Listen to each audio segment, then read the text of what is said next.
Alright, let's look for some Eric Masterson stuff. And... What? What the...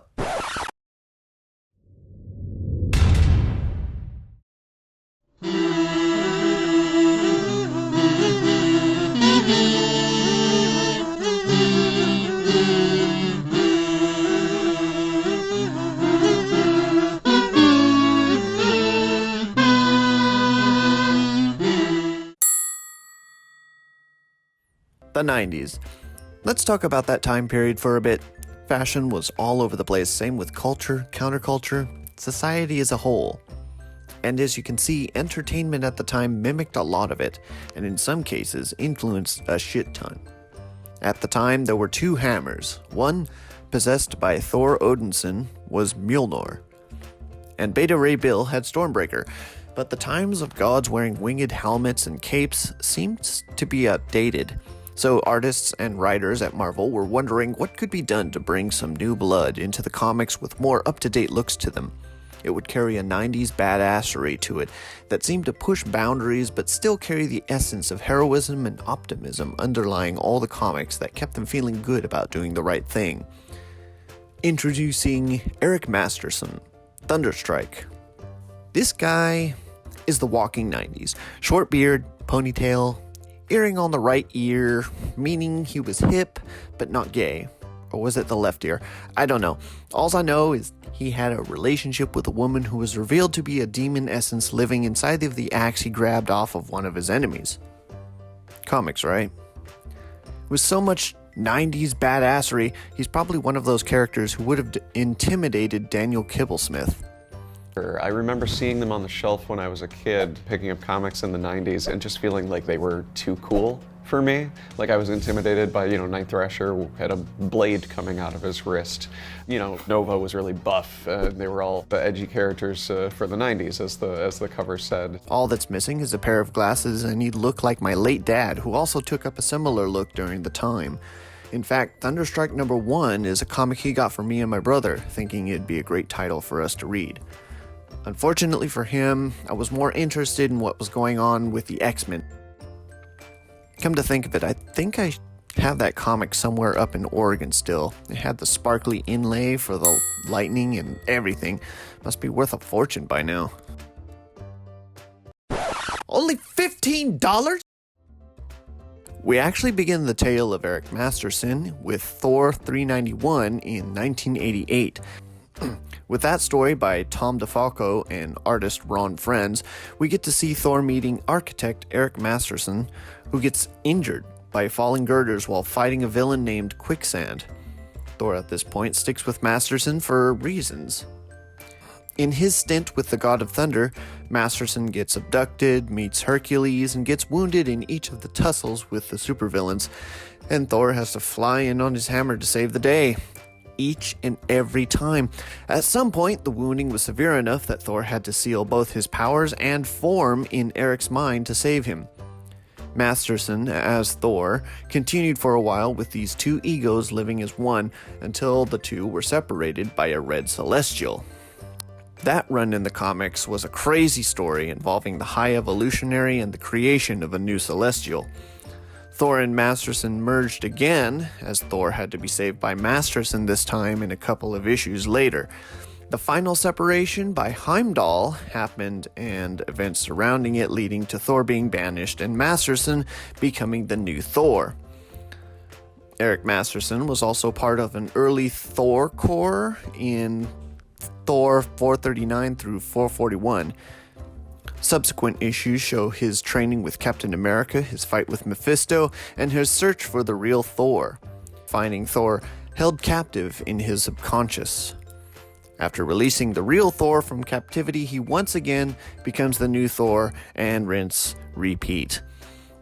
Things shift around when a love triangle thing happens between him, Lady Sif, and the original Thor, which was due to a spell put on him by Amora the Enchantress. The scuffle between Thor and Masterson ends when Odin interjects. However, at the conclusion of the battle, Odin decrees that Mjolnir return to Thor and the new stick is given to Masterson. And as he strikes it on the ground, he discovers it is much like Mjolnir, but more of a mace-style weapon. And that is the Thunderstrike.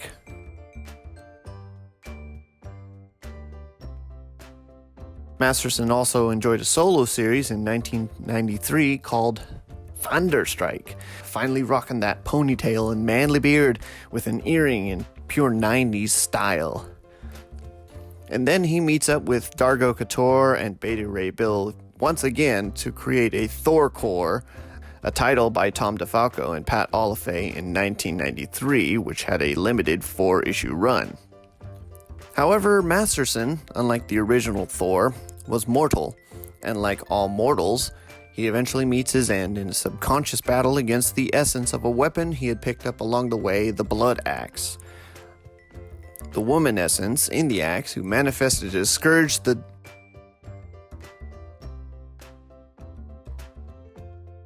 Masterson defeats the cursed apparition within the axe, only to cause a psychic backlash that not only destroys both the Thunderstrike weapon and the Blood Axe, but killing himself as well. The events are covered in full in the Thunderstrike comics running from 1993 to 1995, ending with issue number 24. And with that, he's dead. Eric Masterson has only made scant appearances in later books. In the Earth 616 reality, Masterson was revived as part of the Grim Reaper's Legion. However, after battling the Avengers, it was Scarlet Witch who returned him to the spirit world. A version of the character was included in the Thor Corps of God Emperor Doom on the short-lived battle world of Earth 15,513, but there was hardly a mention of him as part of the larger group. And what have we learned about Thunderstrike? Popularity will keep a character alive. We keep seeing Beta Ray Bill, even though he too is a mortal of sorts. Scourge keeps coming back from the dead. Wolverine seems to outlast all the other X-Men for reasons. Heck, even the frog Puddlegulp has been around longer than Masterson. But this guy, who had such a long run in the Thor comics and his own solo title in the early 90s, that guy dies. And maybe we see an iteration of his character pop up every decade or so. There's a lot of questions about whether the character was well received at the time of publishing. DeFalco talked about it in a Life of Riley interview that Thunderstrike was one of their more profitable books, despite its cancellation, and was selling more copies than both the Thor and Avengers titles combined. He also expressed his concern that all the 2099 books were being canceled as well. Anyway, regarding the Thunderstrike mace, it was eventually repaired and given to Kevin Masterson, Eric's son. Thunderstrike, the second series, happened in 2010, written by Tom DeFalco and Ronald Friends. The story ran for a good 5 issues. It leads to Kevin being part of the Asgardians of the Galaxy with Throg, Scourge, Angela, Valkyrie, and a Destroyer. That series by Cullen Bunn and Matteo Lawley was in 2013, a full year before this was uttered. Well, the Asgardians of the Galaxy back together again. You know, I was going to talk about this guy being a crazy good character from my youth, but I'm discovering that maybe that wasn't the case for many comic book readers. Even as I read now, the dialogue and his mannerisms make him more of a whiner and a reckless bull in a china shop rather than someone displaying authentic heroics. So with that said, maybe this character is better off